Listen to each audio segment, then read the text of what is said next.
In May 2026, surgeons at Guangxi Medical University transplanted 3 pig organs into the same human body, a complete liver and 2 kidneys. It was the first reported procedure of its kind, and when blood flow was restored, all 3 organs began to work. The liver produced bile, the kidneys produced urine, but these were not ordinary pig organs. They came from a Bama miniature pig whose genome had been edited in 6 places, removing 3 genes associated with rejection and adding 3 human genes intended to improve compatibility with the human immune and clotting systems. After 281 minutes of cold ischemia, the organs were connected to the recipient's circulation and began performing their basic functions. At first glance, this appeared to offer a direct answer to one of medicine's most persistent constraints. Thousands of patients die while waiting for donor organs, whereas genetically engineered pigs could, in theory, provide a controlled and renewable supply.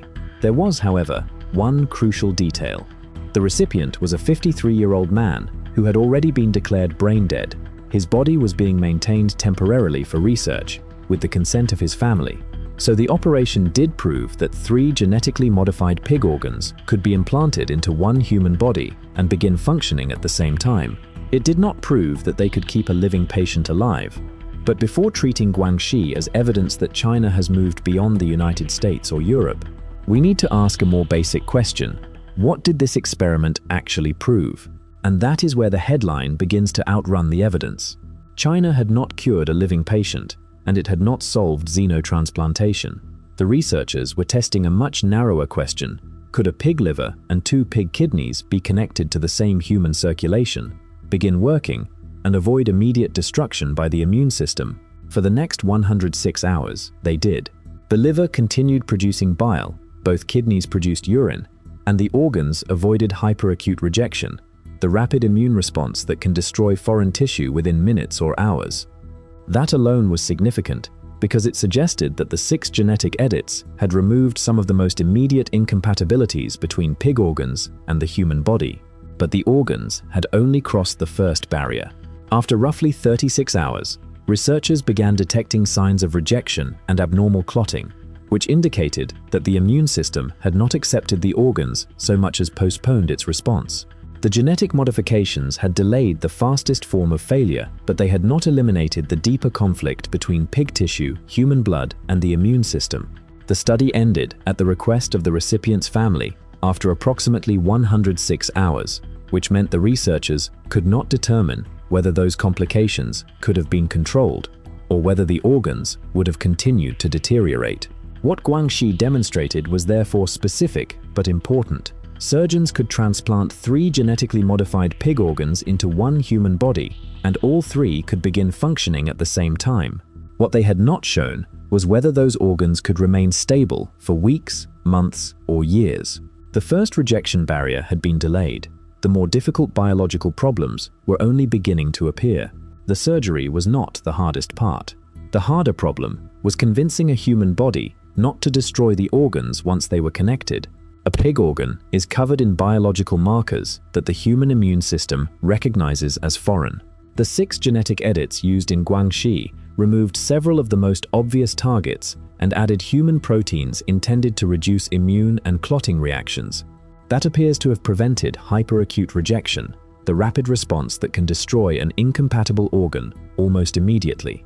But the body does not reject a foreign organ in only one way. Once the fastest reaction had been delayed, slower problems began to emerge. Immune cells continued interacting with the pig tissue.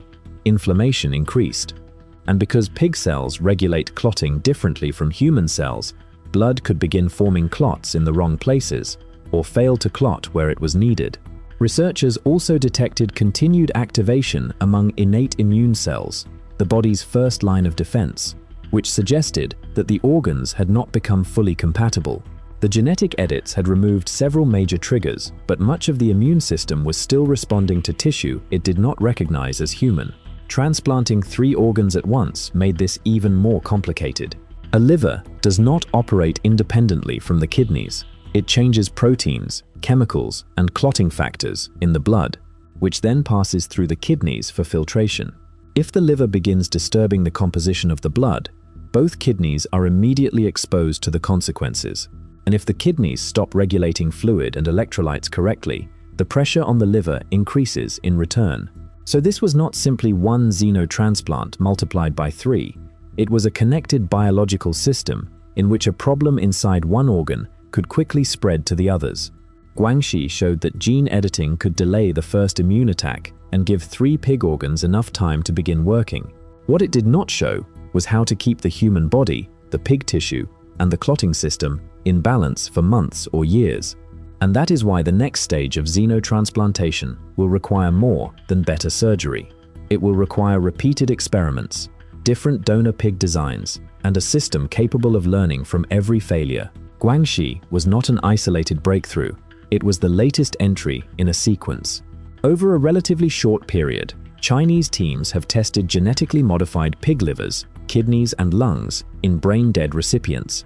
They have placed pig organs into living patients, observed some of them for extended periods, and even used a pig liver outside the body to support a patient whose own liver was failing.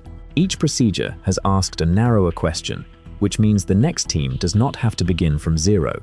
Guangxi pushed that sequence one step further by asking whether 3 organs could function inside the same circulation at once. Behind these hospitals is another part of the system, the companies breeding the donor animals. Clon Organ, which supplied the pig used in the Guangxi experiment, has developed multiple gene-edited pig lines and conducted extensive preclinical testing in primates. The objective is not necessarily to create one universal pig whose organs work for every patient. It is to produce different genetic designs for different organs, immune risks, and clinical situations. That would represent a fundamental change in transplantation. Human donation is limited by timing, geography, and chance. Genetically engineered pigs could, in theory, turn organs into something that can be bred, screened, and prepared in advance. In other words, the ambition is to move from organ donation toward organ production. China's regulatory system is evolving alongside that science. Order 818, which took effect in May 2026, created a more formal structure for managing advanced biomedical technologies, including research that sits between laboratory experimentation and routine clinical care. The details remain important, but the broader direction is clear. Leading hospitals are being given a pathway to conduct tightly controlled translational work, while national authorities build rules around it. The United States is moving through a more explicitly trial-centered model. China appears to be advancing through a dense network of specialist hospitals, animal breeding companies, and government oversight. Neither system has proven that xenotransplantation is ready for routine medicine, but they are building different routes toward the same destination. That is why the real competition is not about who performs the next world first. It is about who can breed consistent donor animals, repeat the procedures, track the complications, and convert scattered experiments into usable medical knowledge. The most important result from Guangxi may therefore be larger than one 3-organ transplant. It may be evidence that China is building a system capable of performing the next 10. But the existence of a system does not resolve the central trade-off. China recorded more than 25,000 organ transplant procedures in 2025, yet the supply of donated organs still falls far below the number of patients who could benefit from them. That shortage gives xenotransplantation its urgency. Genetically engineered pigs could potentially be bred under controlled conditions, screened for pathogens, and modified for specific organ types. Instead of waiting for a compatible human donor to die at the right place and time, hospitals could theoretically prepare organs before they were needed. But that same promise creates pressure to move faster than the evidence allows. The Guangxi experiment lasted approximately 106 hours. It involved a brain-dead recipient, and it ended before researchers could determine whether rejection, inflammation, and clotting disorders could be controlled over longer periods. External specialists have described the procedure as technically feasible, but feasibility is not the same as clinical readiness. A surgeon may be able to connect the organ may begin working. Neither result proves that a living recipient can survive the immune suppression, clotting instability, infections, and long-term biological incompatibilities that could follow. This distinction will become more important as Chinese teams conduct additional procedures and regulators decide when experimental evidence is sufficient to justify transplantation into living patients. Moving too slowly would leave thousands of patients dependent on a donor system that cannot meet demand. Moving too quickly could expose critically ill recipients to risks that remain only partially understood, particularly when those patients may have few other options and may therefore be willing to accept almost any experimental treatment. Guangxi Medical University has answered one question while making the next one more difficult. 3 genetically modified pig organs can be transplanted into one human body and begin functioning together. What has not been established is whether they can remain stable long enough to become medicine rather than an experiment.